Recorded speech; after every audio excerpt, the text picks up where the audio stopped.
kay Zap. Pagka hiniling ng mga fans talaga ng Execration, pinagbibigyan niya. Ito na, minamasahe na. Warm up. Nag-stretching kaya si Zap? Nako. Ano kaya yung ritual ginawa Ang pinakamaganda tanong maganda ba ang gising ni Kuya Billy? Mukhang okay naman. Mukhang yung buhok niya parang bagong gising din eh. It's the bedhead look. It's like, I can play with my eyes closed. Kahit tulog ako. JWU. Just woke up, no? Just woke up. Diba? Messy hair, don't care. Woke up like, magsa-selfie, tas woke up like this. Nightmare eSports, banana out nila ang jawhead ni Jackno and the Ling of Kiel VJ. Meanwhile, Execration, they're taking away one of their best picks, yung Selena.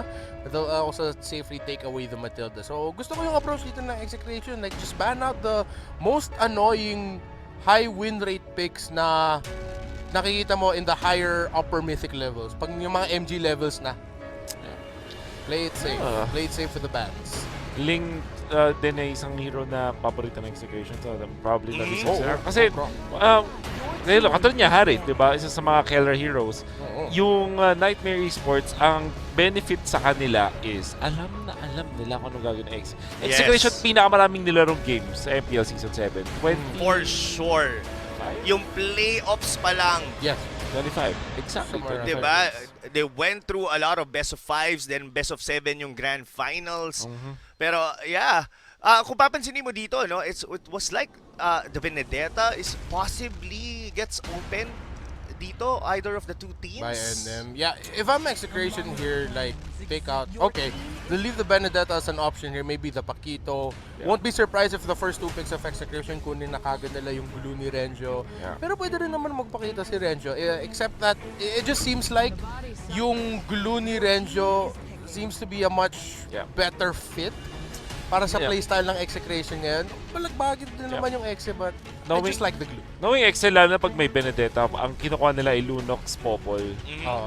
Or knowing na naban na din yung Harith, pwede rin nakunin bigla yung Alice. Para meron na si Keldra. That's right. So, Popol Alice or Popol Lunox ang nakikita ko pick ng Execration. Or baka maging yung route nga na like katulad ng sinabi ng Reptar na secure the hero para kay Renzo. Andun pa si Bouncing Ball.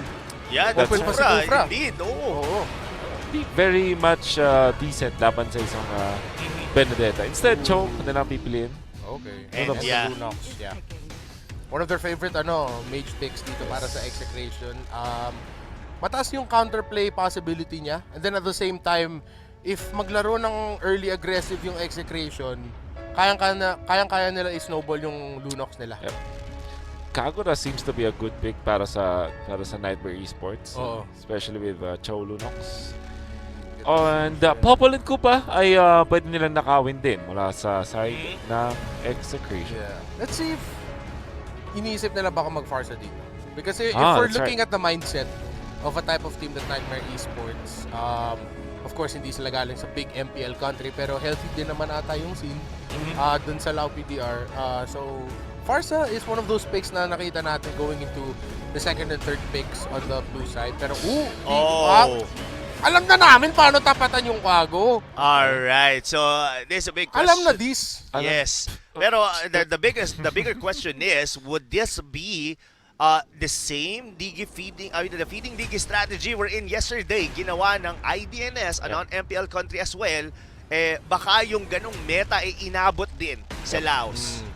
We'll find out. Nang magiging sagot ng Execration dito ay isang magandang, very solid na jungler or EXP lane, like the glue.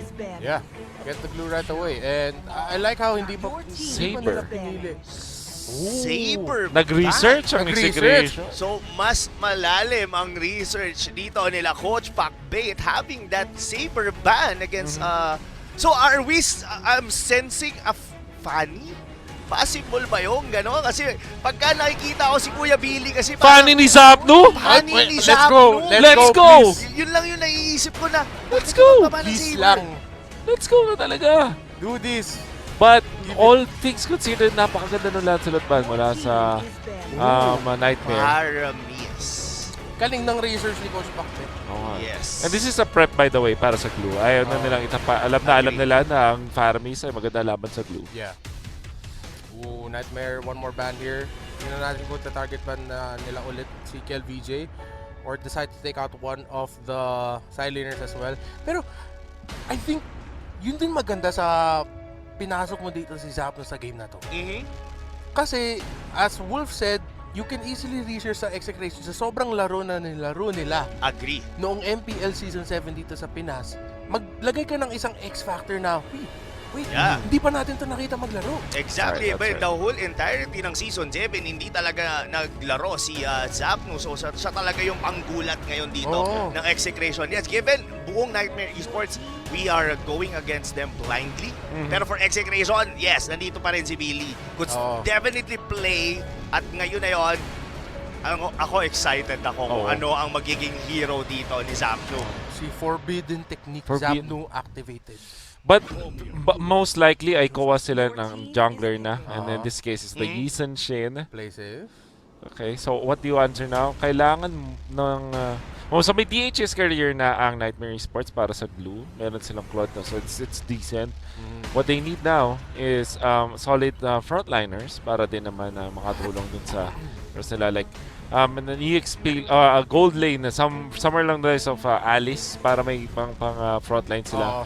Or, gawin nilang gold lane yung Benedetta at kumuha sila ng somewhere lang sa Fusong or Barats para sa mga team. May chance ba kaya yung Execration dito maglagay ng fighter sa gitna? Since meron na sila magic damage on the Luna. Like a lapu-lapu. Yeah, something along the line. Yeah. Lapu. Kali siguro. Well, it's taken by Nightmare. Pero, yeah. Well, it looks like for Execration side dito is gonna be that show and etong kasi given that the XP lane na agad yung Akaja. pero it's gonna be Akaja. Mondragon. Baka Kaja mid to Relax. Kaja top. Zapno on that show. On the show. Okay. So, It's mo time. tama ang ating, if I'm not mistaken, Kelra, we'll see. So, tama ba ang ating theory na Zapno gold lane, Kelra mid? Possibly. Yeah, Or We'll see. We'll see it. there's also possibility na baka tank yung show natin. Double tank setup. That's Nightmare. Pero kasi Kaja parang usually doon na nagfo-fall down talaga yung pinaka Terra attack Luna. support mo eh. We'll see. Alright, Execration's lineup is here and makita natin ang debut ni Zapnu for MSC 2021. Mga ka-good vibes, mag-ingay, nakikita ko na ang Land of Dawn, pasok. And here we go. Maraming salamat Raptor Aquino para sa napakagandang introduction para sa ating unang laban dito ni Kuya Zapnu. Pero tingnan natin double dito, tank tama ka doon, Wolf. Zapnu will be playing on the gold lane. Or rather, Tama hindi, ka! sa gitna siya. Tama ka! Oh, yung sinabi yung fighter mid lane? Fighter mid lane siya. It is. No, it might be the case na ang mid lane talaga si Chakno. Kasi walang mask si Zap. Pero kasi naka-high and dry. Dito si Zapnu. So fighter mid. Actually, they did this. Almost the same thing. That was Etomax who actually tried to pull it off.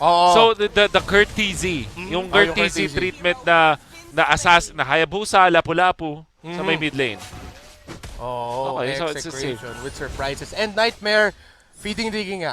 Masasabi ko lang, Lau PDR, sanay na kami. Dito nag-umpisa yan eh. Yes. Dito nag-originate yan, guys. And mind you, Doon sa Pinas. Execration din ang unang nakatikim doon from Aura. And the kill kaya... Why would you give a kill to the Diggy? Kill. Nagbigay ka lang ng gold kay Zap. Exactly. Yeah. Pero, okay, napitas nila si KLVJ, but then again, that's gold for Zapnu. Exactly.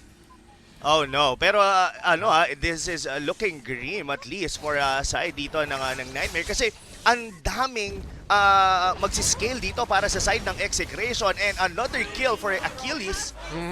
Mukhang mahihirapan siyang guluhin to. Etong si KLVJ on this purple buff. Chaknu and Zapnu will be there to assist as well. Achilles, again, he's just gonna get taken out. Feeding Diggy. It's yung typical na alam na natin with the Diggy plays. Ang ano na lang dito is kung paano ma-maximize ng rather dito ng Nightmare Esports yung lead or rather yung pambubuli dito ni Achilles. So ngayon itong si Lin Lix is Si actually Lin Lix. having a good farm or rather dito sa kanyang Claude. Pero kasi kung iisipin mo, Zapnu could also be the key dito para ma-pick up nila kagad yung Claude on the late game eh. Oo, pero ngayon, Execration Renjo trying to disrupt the take of the turtle para sa Nightmare Esports. Actually, nahatak niya si Linlex palayo. Pero at the end of the day, si Linlex pa rin nakakuha ng turtle dito. And Execration will have to reset and farm Achilles. Still, sobrang disruptive niya. Laban sa YSS ni KelVJ. Sobrang didali yung farm niya. But then again, he's gonna get the kills onto this Diggy. Di pa nga nakaka-level 4 dito si KelVJ. But just give it some time. You know what, Wolf? Looking at Achilles right now, there is a point of me that the feeding would have a certain period of time lang dito sa laro na to. Oo. Kasi dahil sa emblem niya and also yung battle spell niya na revitalize. So, siguro somewhere around like makapag-DHS or probably secure 2 core items para Oo. dito sa kanilang Claude. And from there, baka maging full support na dito si Achilles. Looking at Nightmare Esports, mukhang mag-fail. Maltaas yung chance na mag-fail itong Digi strat nila kasi looking at Execration, lahat ng heroes sila nagsiscale. Kahit nga si Chakno pwede mag-scale. Yes. The only scaling hero sa Nightmare Esports is the Claude and maybe yung Benedetta.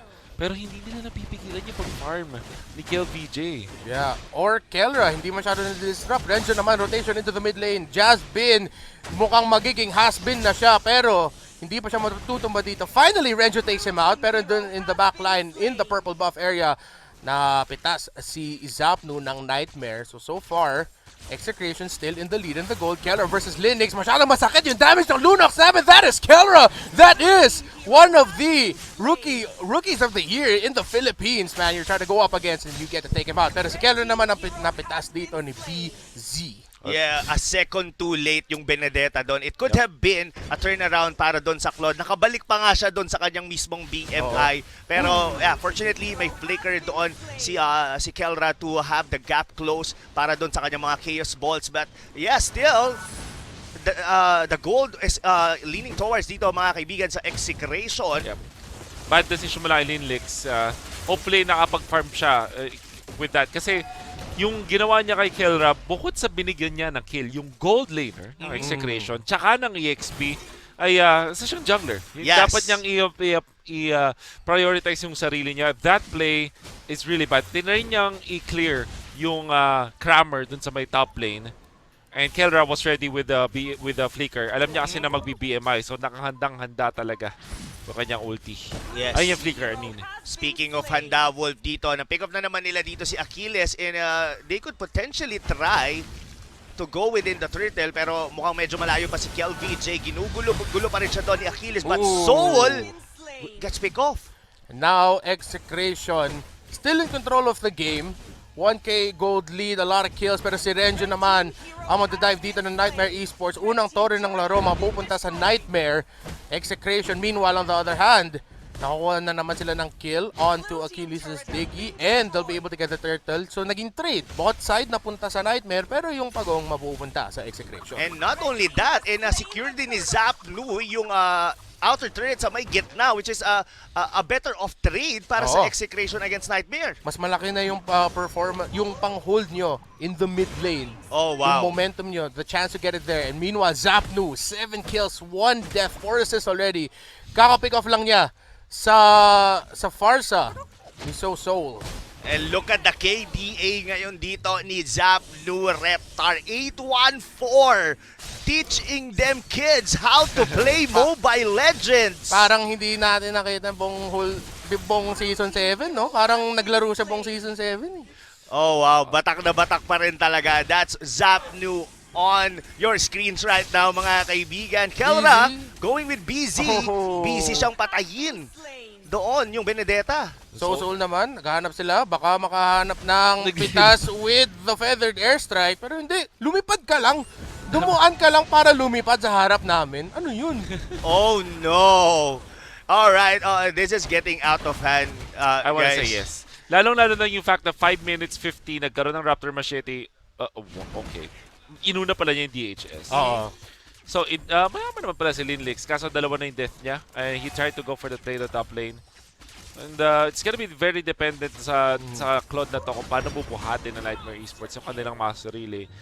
Going up against Execration, lalong-lalo na dahil luging-lugi na sila sa goal. Grabe yung pick-off ni Chapnu. Zapnu, nasa Baknu dito si Benedetta. That's a kill onto BZ. A little bit too busy dying there, bro. Yes, and mahirap din no? I mean, the Divine Judgment is an automatic suppress para dun sa, or rather, at least a crowd control para dun sa Benedetta and an easy pick-off. And not to mention that Zapnu here is actually getting item. This is by far like pwede nating tawagin like a Phos 4-ish na show and is actually getting items na para ka lang din nasa side lane. Mid lane talaga. Phosphor, nakita ni Chuck ulit si Linlix. Pero hindi siya makakuha ng hatak doon. Kill is back in the game and yung sinabi nyo kanina na at one point hindi na masyado makakagalaw yung Diggy. Yeah, they were able to get a kill there. Pero nararamdaman natin yung pag-fall off ng Diggy strat ng Nightmare Esports. Although they're fighting, yung key lang dito is yung rotation ni Soul at saka ni Linlix. Yes. Kasi yun yung highest chance nila na makahanap ng turnaround And the moment na nakikita mo ng nagtitipi ngayon, or rather recall dito, si Kelra, this is also showing Nightmare Esports na confident na ang Execration to going on to this fight. And look at that. Tignan mo si Kelra! Mega kill! The Mountain Shocker along with the Darkening combo. Chaos Assault by Kelra. Grabe, the turnaround in the top lane for Execration. Na-shock sila talaga Oo. Shocker no? Shocker. 6. But 6 out of 10. Execration, nakita nila agad kung nasa yung mga members ng Nightmare Esports dahil sa Ultimate Easy habang tumatawa si Rob at instantly si Kelra sabi niya wala nang patumpik-tumpik pa. Kinombo agad niya with Darkening, nabugaw niya doon si Jasmine. At dahil walang initiator mula sa Nightmare Esports na parang hard initiation, hindi katulad ng Execration na may Glue, na meron silang Cho, na merong Kaja. They didn't have the other sources of initiation apart from Lapu-Lapu. Kaya nga naman, nung nabigyan na si Lapu-Lapu, nung napalow na nila si Jasmine, hindi na makaporma Nightmare Esports. Shadow Mask by Execration, pero may kutob ang Nightmare Esports. Nakita nila na si Jack na nandun. Susubukan nila kunin yung purple buff ng Nightmare, pero masisecure dito ng team galing sa Lao and Execration will back up. Ay, hindi! Purple buff ata. Possibly, yeah, pero Nakuha ni kung iisipin nyo dito guys, isa lang yung nabasag dito na torre ng Nightmare Esports, dun pa sa mismong lane ng Glue in the mid and the top lane. Yeah. Parang unscathed talaga, hindi mapasok o hindi makasabay ngayon dito ang Nightmare Esports given na meron silang feeding Digi strategy na could potentially give space para dito kay Linlix. Yes, he actually has this DHS, meron na rin siyang Golden Stuff, pero at one point, kung paano ang magiging initiation dito ng Nightmare Esports? Napakahirap ng pwesto ng Claude na, lalo na jungler. Imagine mo, Cho, na may Way of the Dragon mid lane, tapos meron kang Divine Judgment na hindi mo nga mapipurify, pero wala na nga rin siyang purify dahil jungler siya. Exactly. Yung hawak niya. Saka si Sapno pa nandun si Kuya Billy. Paano mo tignan mo, tatlo. Distraction lang yan. Distraction lang. It's part of the plan kasi kinukuha nila yung Lord. Wala namang bias. Diba? It was all part of the plan. All part of the plan. It's all facts. Nakasulat yun sa notebook ni Coach Pacbet. Yun o, tingnan mo, galing ni Renjo with the pick off there to the members of Nightmare Esports. Lalaban ba ang Execration dito? Hindi makahanap ng positioning si Soul with the, Soul with the Farsa. Pero nakahatak na naman isa dito si Chaknu. Again, that is a Kaja na meron ng fleeting time. Naka-pull yourself together na rin. Mabilis talaga yung access niya doon sa Divine Judgment. And TP dito tayo. Ito yung style natin Yes. Wow. Nang sasay ko tayo sa Pinas At nakakakuha pa si Kelra ng purple buff. Napakayaman na rin ni Kelra. Naka-Lightning, Truncheon, Holy Crystal. I'm sure na pag tumalon siya with the Ruby DD play, sila ay matutunaw. Oh, wow, mga kaibigan. I mean, this might be a quick match. Yes. Diba? Parang medyo may 10 beats pa tayo na feeling. What's up? Pero, nako, wag kang tumitilok kay Kuya Billy. Wag kang magiging tilok sa harap ni Kuya Billy. Kahit di ka man. Don't do that. Look at that. Feather Airstrike para maklear lang yung minion wave and Execration are fully in control. See, hindi kami bias. Kahit sa first 3 minutes of the game, sinasabi na namin, bakit ito ginagawa ng Digi? Pero tingnan mo naman, hatak galing kay Chakno. Flicker in gamit ang Divine Judgment. Nakapita sila ng isa. Ito Yun naman na. si Kelra. Power for the Brilliance kinumit dito para hindi siya matamaan ng damage. Legendary na si KelVJ. That's a kill for the King. And that looks like it's game for Execration. The team from the Philippines, baby, running wild all over Nightmare Esports. It's a nightmare. Si Justbin na Justbinyagan ng Execration dito. Execration looking to take game number 1 laban sa Nightmare Esports. Wow, what a solid performance from the whole Execration squad. The first time in a long time natin na nakita si Zapnu to play. Wow, I'm pretty sure yung mga fans ng Execration, fan ng mga MPL Philippines talagang napahanga dito.